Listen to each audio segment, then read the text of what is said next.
Welcome back to Mind Your Being. Today we're exploring metabolic health, which is a topic I've been hearing a lot more about lately in regards to trying to prevent cardiovascular disease. So when we think of metabolic health, often it's simplified to the idea of whether we have a fast or a slow metabolism. But in reality, it's far more complex than that, and it plays such an important role in things like blood sugar regulation, our energy levels, our cardiovascular health, and long-term disease risk. So because cardiovascular disease still remains one of the leading causes of illness and death worldwide, I wanted to have someone on to talk about some of the underlying risk factors which are modifiable. And we'll also be looking at a fascinating area of research that's gaining a lot of attention lately, not just what we eat, but when we eat. My guest today is Dr. Amy Hutchison, a nutrition researcher whose work explores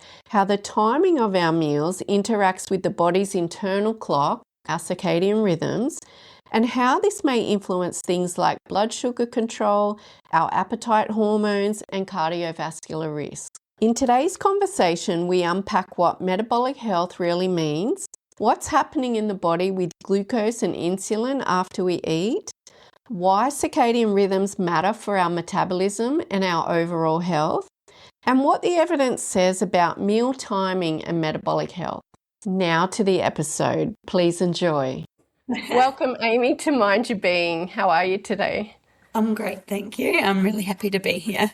Thank you. I'm so excited for this conversation. I've asked you on today to discuss metabolic health, circadian rhythms, and looking at prevention of cardiovascular disease, because cardiovascular disease remains one of the biggest contributors to preventable deaths across the world. So we're going to look at what is cardiovascular disease, why metabolic health is so important, and we're going to look at some strategies or suggestions for listeners to be able to implement in their own lives to try and prevent cardiovascular disease.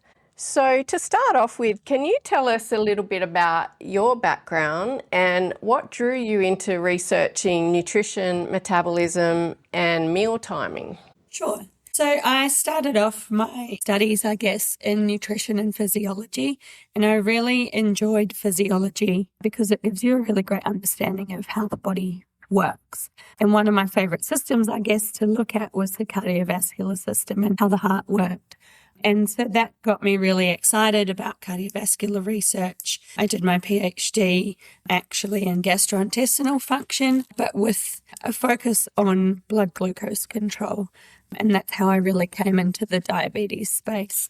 But it was my, passion for the cardiovascular system and learning how blood glucose control can affect cardiovascular health really brought me into this space. Thank you. You're at the University of Adelaide, is that right? We are now Adelaide University. Thank you for clarifying that. Do you have a research cohort doing this metabolic research there for some time? So I'm part of a nutrition, obesity and metabolism group. We're based at SAMRI, so the South Australian Health and Medical Research Institute. We've been here since 2014 and we've slowly built up a big group of students, postdocs and researchers in this space. It must be an interesting space and the knowledge base is growing all the time, so it must be quite fascinating. Yeah, it is. There's never a dull day. I don't think there's always something new and exciting to learn and to plan new research for.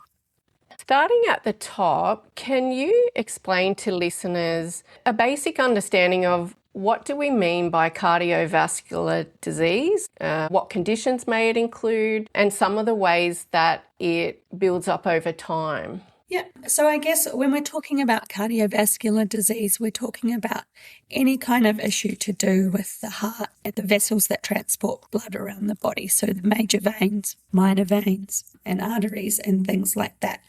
I think maybe when we talk about cardiovascular disease, people immediately think about heart attacks, and that's the most common cardiovascular disease that people know about. But there's so many more aspects to it, Things like having high blood pressure, is the first step in developing major cardiovascular disease.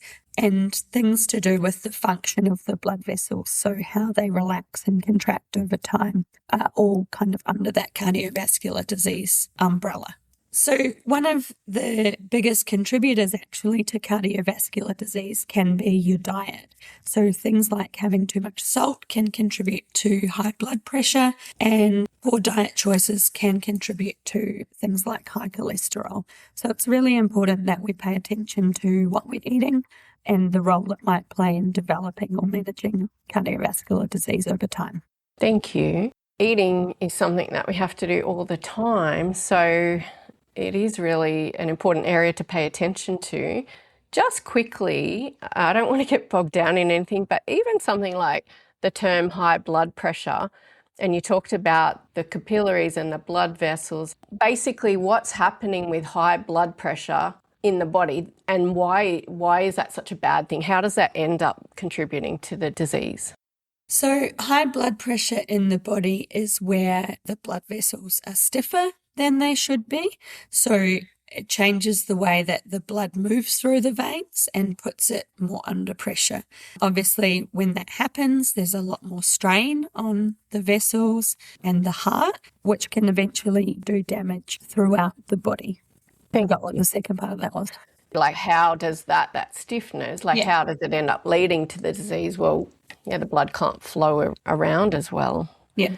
Because even I think we just take it for granted that everyone uses the term blood pressure. A lot of people are on blood pressure medication, but just thinking about how it leads to. Okay, so there's a term metabolic health that I'm hearing a lot more about in the wellness space. Could you please explain to us what that actually means and why it's important with respect to looking at the prevention of cardiovascular disease?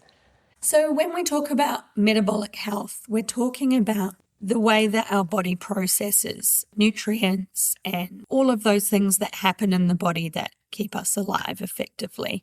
So your metabolic health is how well you might process the food that you've eaten in terms of utilizing those nutrients, deciding what gets stored, what gets excreted, how quickly your body can deal with the glucose or the fat or the protein that you've ingested, and how it's decided where in the body it should go. So what your liver does with it, how your muscle takes it up and uses the glucose, or how it gets stored as fat if it's more than what your body needs at the time, basically. What are some of the markers or the things that we look at to determine whether somebody is functioning well metabolically or whether their metabolic health is not so great? What would we be looking at? At a very basic level, we would be looking at things that might be markers for metabolic syndrome or having poor metabolic health. So some of those markers are your blood pressure, so having a normal blood pressure or having a high blood pressure, abdominal obesity, so if your body's got a lot of fat stored around the tummy, that suggests that maybe your metabolic health is not so good. So we would look at waist circumference, your blood glucose. So fasting blood glucose tells us a bit about how your body's been dealing with the food that you've eaten and how it's managing all of those nutrients. Or your doctor might be looking at how your body's managing cholesterol, and having high cholesterol is a marker of poor metabolic health. So those are some very kind of basic markers, I guess, that your GP could take a look at to give you an indication of whether you might be at risk of poor metabolic health or not. So those markers and your metabolic health is important to pay attention to, because there are things that we can modify in our lifestyle to improve those markers and then hopefully lessen the chance of cardiovascular disease. We're going to get on to some of your research about meal timing and how that can help people with their metabolic health. But before we get there, we don't have enough time today to cover in depth those markers of metabolic health that you just talked about. But one that is very common, I think, for people to talk about, because the prevalence of diabetes is becoming more significant and more common, especially in Western society. So I thought we might have a a little bit more of a discussion on the interplay of glucose and insulin and what's happening in the body and why it's important to pay attention to this. If you could please explain what typically happens in the body when we're eating with regard to glucose and insulin, and why this is a really important marker to pay attention to because of potential downstream effects. So when we eat food, and typically it's carbohydrate that has the greatest effect on insulin, but when we eat food, it starts getting digested in our stomach and is absorbed through the small intestine. As it's absorbed into the bloodstream, the glucose appearing in the bloodstream signals that insulin should be released. So insulin is a storage hormone, and its role, along with some other hormones, is to keep our blood glucose under control by deciding where that food should go, basically. So it helps to keep our blood glucose within the normal ranges, but also decides what should be stored as fat and how it should be processed through the liver. So it's normal and healthy for our blood glucose to go up and down during the day. It's why we have insulin. That's insulin's role, is to keep that under control. But what happens with diabetes, or the development of type 2 diabetes, is that our body gets, less good at listening to insulin. So we get what's called insulin resistance. So you need more and more insulin to be released to have the same response of reducing blood glucose. And so over time, our body kind of gets less and less good at taking on that insulin signal. And what happens is blood glucose tends to stay higher for longer. The body puts out more and more insulin to try and get that to come down. But because we're insulin resistant, it doesn't happen. And so that's how type 2 diabetes can develop. The way that is related to cardiovascular disease is that having high blood glucose for prolonged periods of time can damage the blood vessels. So causes damage to our endothelium, which is the inside of the vessels. And that over time, that damage then makes them more stiff, puts blood pressure up, things like that. So there's a really complex interplay between blood glucose and insulin and cardiovascular disease, but they are all related. And so having those things go out of control, it might not damage the cardiovascular system right away, but over time you get kind of the snowball effect. So the development of type 2 diabetes can go alongside cardiovascular disease, or cardiovascular disease can be secondary to that, but they're very closely linked. That's a great explanation. So with that response, when you eat a meal and you glucose, it's normal for it to rise, and then the pancreas produces the insulin to level out the blood glucose. Is it true, I've heard some people say that if you're going to eat carbs, eat less refined carbohydrates, but is there something to eating them during the day as opposed to later in the evening? Is there a different response with the insulin during the day as opposed to nighttime? Yeah, that's a really great question. So what we know about circadian rhythms within the body, so this is the 24-hour rhythms in all of our metabolic processes and how they change over the course of the day, is that humans tend to have the best insulin sensitivity in the morning. And studies have shown that when we compare the same meal in the morning versus in the afternoon, that our bodies aren't as good at processing or aren't as insulin sensitive in the evening compared to the morning. It's still a relatively new area in terms of the way we time macronutrients, so the way we time carbohydrates versus proteins versus fats. But some of the evidence that is coming out is suggesting that, maybe the morning is the best time if you're going to eat a big carbohydrate meal, that your body will be better at dealing with that over the course of the day in the morning versus, later in the evening or late at night, for example. Just before we move on to your work on meal timing, can you maybe quickly explain a bit more about what we mean by circadian rhythms, what's happening in the body, just so people can understand what we're talking about?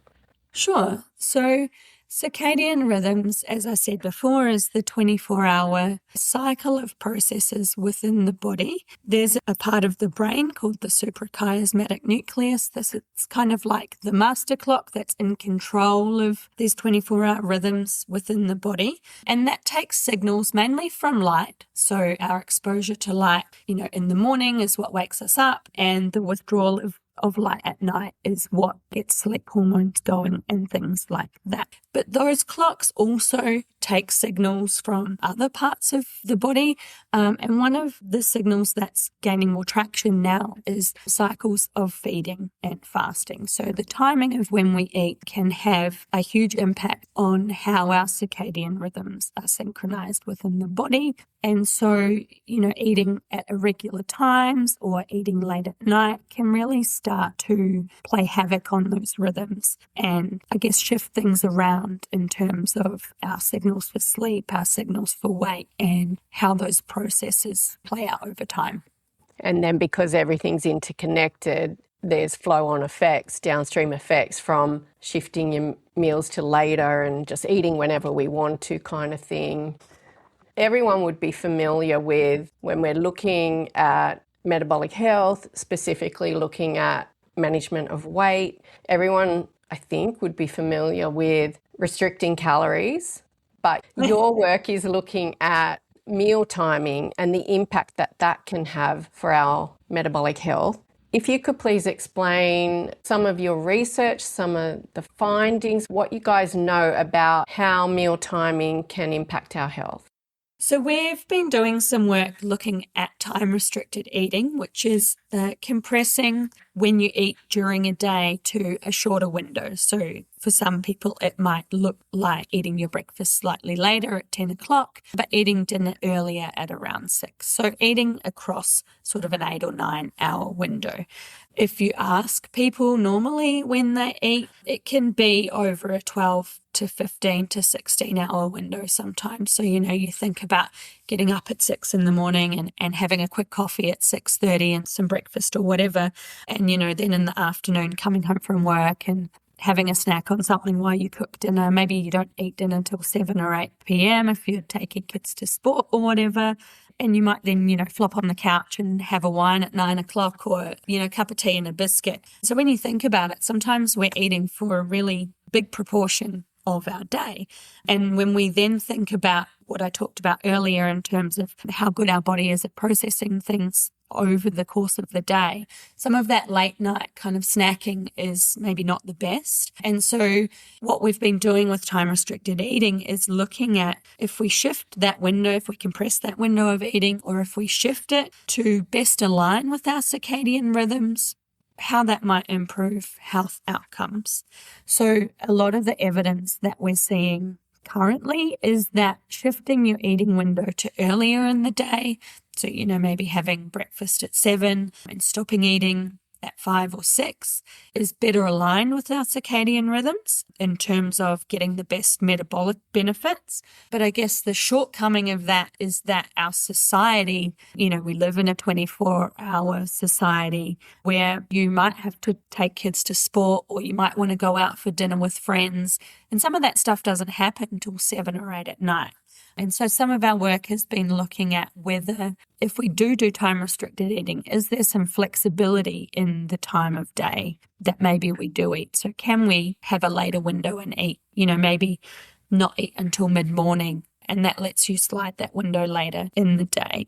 Definitely a lot of the evidence is saying, particularly from a health perspective and also sleep hygiene, is that we should stop eating 2 to 3 hours before we go to bed. And that's to give your body, time to digest those nutrients, start processing it before we switch into that kind of restorative mode of sleep where your body's trying to clean things up and fix things up. Rest and digest mode. Yeah. I want to talk some more about that, but I will just give you the personal anecdote of a couple of weeks ago. I was wearing the CGM for 10 days just to see what my glucose spikes were like, but more likely to see how fast it was dropping. Anyway, so I did this testing experiment and I don't usually eat this way, but I wanted to see, and it was surprising the impact on my sleep. I went out to dinner, so about 6 o'clock before dinner, I don't often drink alcohol either, but I had a pina colada cocktail full of sugar, which I didn't realise. And then I don't often eat pasta since probably 15 years because I just always feel sluggish with it. But I said, okay, I'm going to see what it does when I eat a penne boscaiola. I ate probably half of the serve of pasta, bit of garlic bread. But to add on top of that, probably about 8 o'clock at night, I had a Nutella-filled donut. So probably over the course of 2 hours, stacking the carbs. Of course, you see the glucose spike started to come down, then a really big spike. But what I noticed that was different to every other night when I hadn't stacked the carbs at night was the glucose stayed high. It was still in normal range, but it was really high and bumping up and down around the high range for me all night until about 3, 4 o'clock in the morning, whereas usually it stabilised and went low overnight. And so I noticed that, and I had a terrible sleep that night, and that sort of corroborated with it. That was my own personal experiment that sort of ties into what you're talking about. And as you were saying, try and eat a few hours before bed because your body needs to be focusing on the rest and digestion instead of having that insulin response and glucose response. I was so shocked, to see it on the graph, and it was terrible. You've been looking at the meal timing, and as you said, society is not always set up to be able to eat in a window that sort of finishes around 5, 6 p.m. Has any of the research looked at what the implications are for people doing shift work, maybe nursing, policing, first responders, mining? What are the implications for their health in that they're up in all hours of the night and the early morning, and obviously most of them are going to need to eat in that time? Yeah, so I guess it hasn't been really well explored up until the last 5 years. We know for a fact that people that work shift work, especially if they work it for a prolonged portion of their life, that they're at a much higher risk of things like diabetes, cardiovascular disease, cancer. And we really think that that's down to the disturbances in their circadian rhythms that they're having, accumulating over maybe 10, 15, 20 years of their working life. Some of the strategies that I guess are coming out now or becoming more popular in research is looking at whether maybe not eating on shift is better. And some colleagues have done some research looking at whether if we simulate shift work, so we get some healthy people to come in and we put them on a shift, and if they eat a meal or a snack or don't eat, how that might impact their metabolic health. And definitely they found that not eating was the best metabolically. But I think if you talk to shift workers, that's really not feasible either. So a lot of the meals or snacks for people who are working night shift are part of the social, aspect of their work. So, maybe having some biscuits halfway through your night shift altogether is, kind of gets you through. And there's some research now kind of, I guess, bringing shift workers into the conversation and asking them what might be feasible. But definitely, I guess, being more mindful of what they are eating on shift, maybe not having a giant meal in the middle of the night, but trying to eat more close to what would be a regular dinner time, having your main meal before your shift, 7, 8 if it's possible, and then minimizing snacking or trying to snack on things like crackers or vegetables and limiting the biscuits, the chocolate, the lollies, and then also thinking about what they eat at the end of their shift before they might go for their sleep. So it's an emerging area of research that we're really interested in pursuing to try and make sure that shift workers are a massive proportion of the working population. And we really want to try and mitigate as much of that occupational related risk that we can for those people because they're so important to society. We really need to come up with better strategies to support them and living well when they work shift work. Yeah, that's so important. So there's more ongoing research at the moment with that? Yeah, there's a lot of ongoing research into, I guess, different strategies that they could incorporate to try and manage their health when they work shift work. In addition to looking at blood glucose control, have your studies looked at whether time-restricted eating has an impact on other markers like inflammation, blood pressure, cholesterol levels at all? So we have. We've just recently finished a big study looking at early time-restricted eating compared with later time-restricted eating. Unfortunately, because we've just finished it, we're still analysing the results, but it's going to be really interesting to look at how those different times of day impact the management of some of those things over time. So we've got a couple of PhD students working on that. One is specifically looking at the impacts on blood pressure. One is specifically looking at the impacts on immune function, and one is specifically looking at the impacts on sleep. So it's a really big study, and we're really excited to start getting the results out. Awesome. Well, yeah, I will stay tuned for that. It's so important. This circadian rhythms research is going to be ongoing. I find it so fascinating because it turns out it is really important to try and align with our natural circadian rhythms for our overall health. Do you have any other suggestions for things that people could perhaps implement or think about to help align with circadian rhythms? Yeah, definitely. So how you build your day impacts so much of your life. So, things like your mood, your sleep. But I guess it's really important to think about what works best for you as well. So within the research space, we talk about chronotypes. So some people are built for waking up early and, starting their day, and they wake up with lots of energy, ready to go. And those are the kind of people that can bounce out the door for a run at 5 a.m. or head to the gym, compared to what we might call a night owl, which might be someone who wakes up a little bit later, takes a little while to get going, does their best thinking at night. And those are the kind of people that might want to structure their day a bit differently. Maybe they would be better suited to not having breakfast, or they might find that having breakfast when they first wake up isn't for them. They don't feel their best. So structuring your day around how you function best, I guess it has to fit in around your work as well. So you might be a night owl who works shift work, and so when you're on a morning shift, you don't feel great, or you might be one of those people who works best in the morning. So you might want to structure your day around that. And so getting up nice and early, getting your exercise done when you're most energized, and structuring your meals and what you do with your day around that. And what is the research showing about how important exercise is, or how exercise contributes to our metabolic health?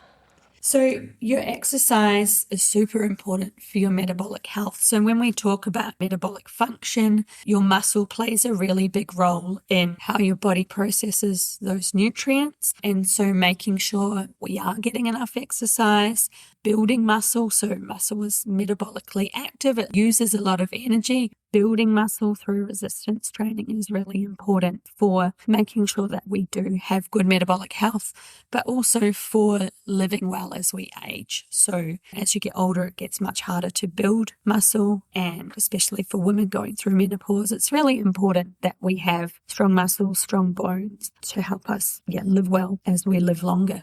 Yeah, you need to build that muscle to maintain or increase strength, which is really important for falls prevention. It just all goes together.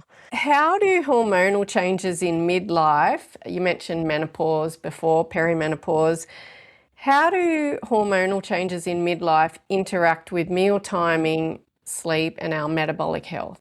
This is a really new area of research as well. So the menopause space, I guess, is becoming very popular, as you would know, at the moment. But medical research for so long has excluded women, or, not focused on women. So it's a really new area that's being explored by a lot of different people. We know that as women go through menopause, they do have hormonal changes that impact how their body stores nutrients. Women who have gone through menopause might notice that they struggle to lose weight, or that they have problems with their sleep and things like that. But we're really only just scratching the surface now on what might be underlying those changes and how we might best support women through that menopause transition with, how they might structure what they eat or hormone replacements, things like that. So watch this space, more research Definitely. happening. What are some of the most common misconceptions you see around timing of food and metabolism that can actually undermine health? Can I talk there about people wearing CGMs? Well, yes, because I'm only wearing it for a short time for a reason. Yeah. But yeah, say whatever you want to say. No, but if you've noticed that you're having hypos after you've eaten, then that's a legitimate reason. Let's keep this in because, you say what you're going to say, and I'm only doing it for a reason. Not everyone should do it. Yeah. And people should do it in conjunction with a dietitian, maybe just to see what foods work for them. And I'm doing it for energy because I'm on a roller coaster all the time.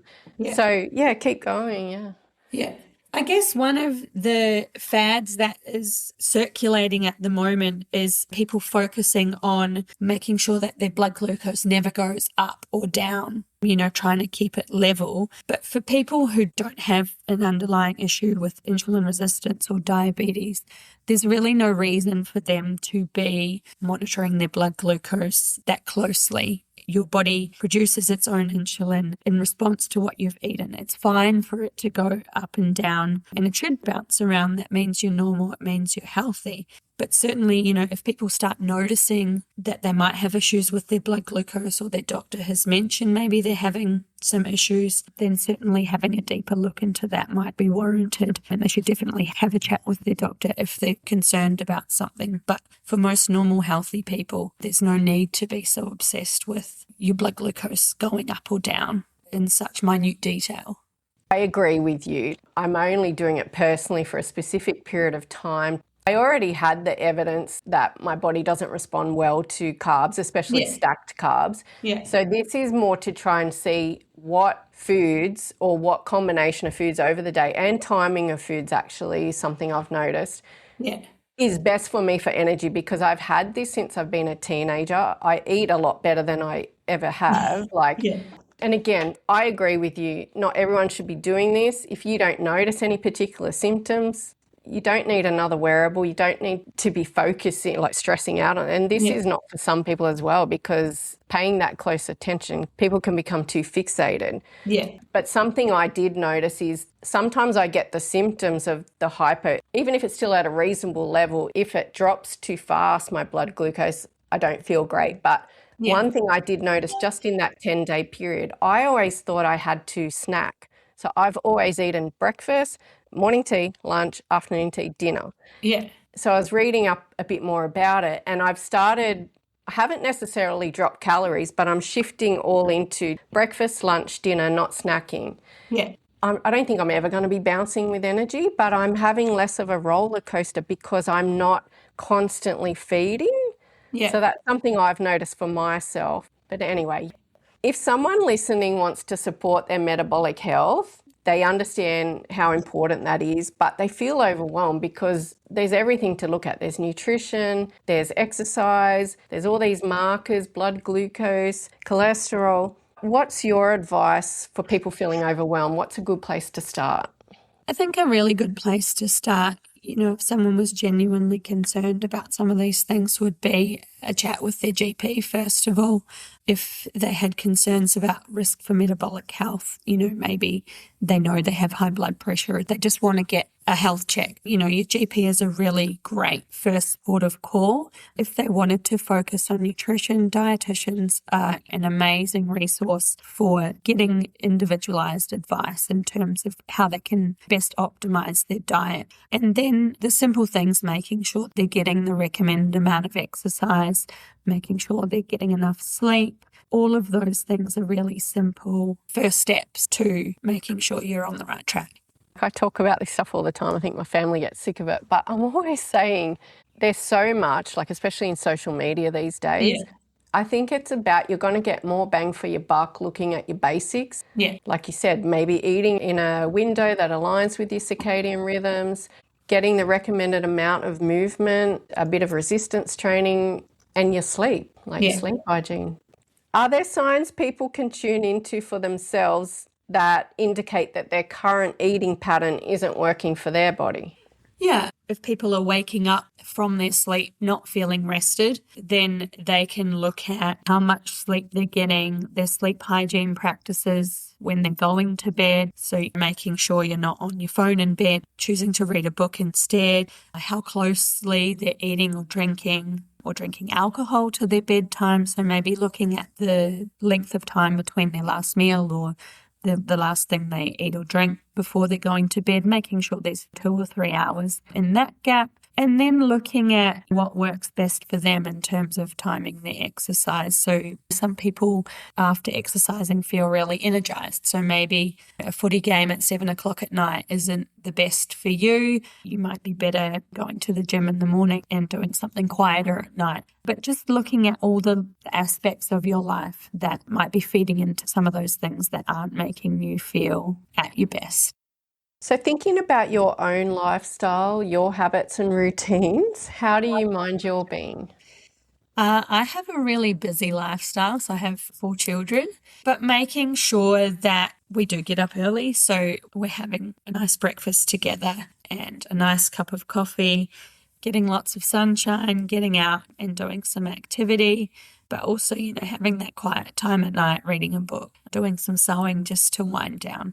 What do you like to make, clothes or furnishings? I'm doing some embroidery at the moment. That's nice. Is that good for like mindfulness as well, because you're paying particular attention? That was a Christmas present actually. So I've, learned some new stitches, bit of mindfulness, bit of frustration tolerance when they're not working.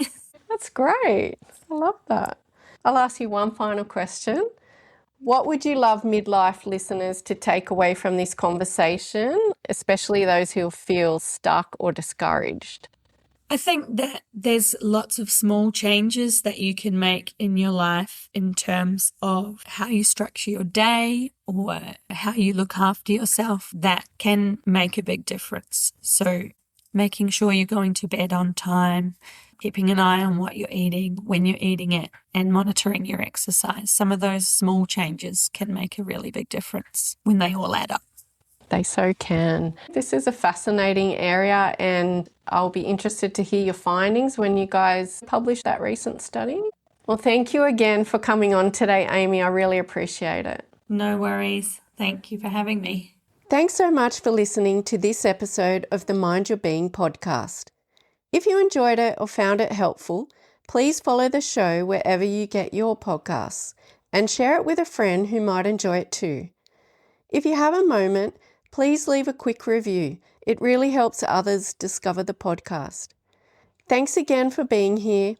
Take care, and until next time, mind your being.